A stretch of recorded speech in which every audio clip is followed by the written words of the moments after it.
Shalom, my name is Joshua Pex. I'm an Israeli immigration lawyer at the law offices of Cohen Decker Pex Brosh. We deal with issues of immigration to Israel and getting legal status in Israel. And among others, we assist refugees and asylum seekers in the long process of getting valid status in Israel. Now, Israel actually was one of the first countries in the world that signed and ratified the UN Convention for Refugees all the way in the early 1950s, but actually in practice, during most of its existence, Israel didn't need to ever deal with issues of refugees other than some small numbers of refugees that did come over the years. In general, Israel was not a destination country or a country that refugees came to. So in the past, all refugees that used to come to Israel were directly handled by the UN Refugee Office here in Israel.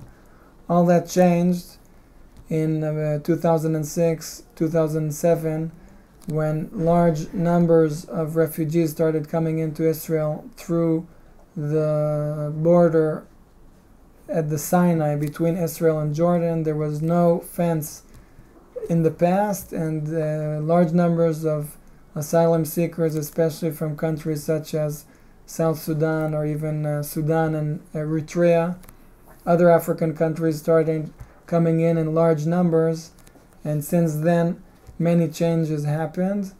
Among others, the fence was built, and now no longer this border is accessible for people just to pass by. But also many of the laws changed. Israel started handling the refugees itself through the Ministry of Interior units, and there are also procedure for handling the status of refugees. And what happens is that a refugee that comes into Israel, or a person that comes into Israel in any way and want to apply for asylum seeker status, need to go to the RSD, Refugee Status Determination Office at Misrad Apnim, and apply. This needs to be done within a year, and this asylum seeker, in order to get legal status, needs to prove that they're being persecuted in their country of destination, and not only persecuted, but there's a well-founded fear that they will be harmed if they go back. Now, who is eligible to be a refugee? Person needs to prove that they're being persecuted because of their race, or because of their political affiliation, or because of their nationality, or because they belong to a certain religion or to a certain group.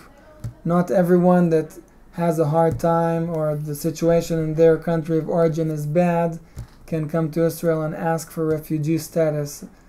In order to be a refugee, you really need to prove that you're being persecuted and there's a well-founded fear because of one of these specific issues. So, for example, if there's a famine in another country, or even a flood, or even a war, but you yourself are not being persecuted or targeted specifically because of one of these reasons, there's no way to receive status and the application will be denied.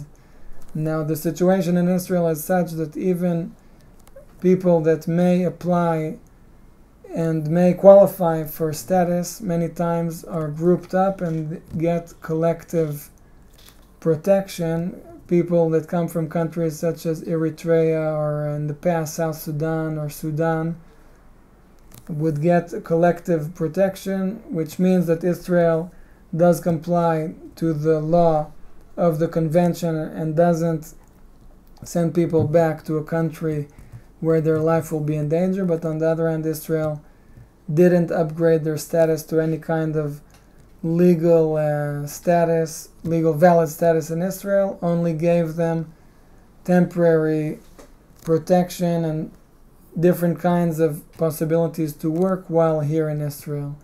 Now, the whole process of determining asylum seeker and refugee status in Israel is complicated. The rules It often changes. It's also a very political question, and you hear about it here in Israel a lot on the news. There's also lots of misconceptions. But if you have any questions and you think you qualify for asylum seeker and refugee status in Israel, you're welcome to contact us, and we will see what we can do to help. Thank you for listening.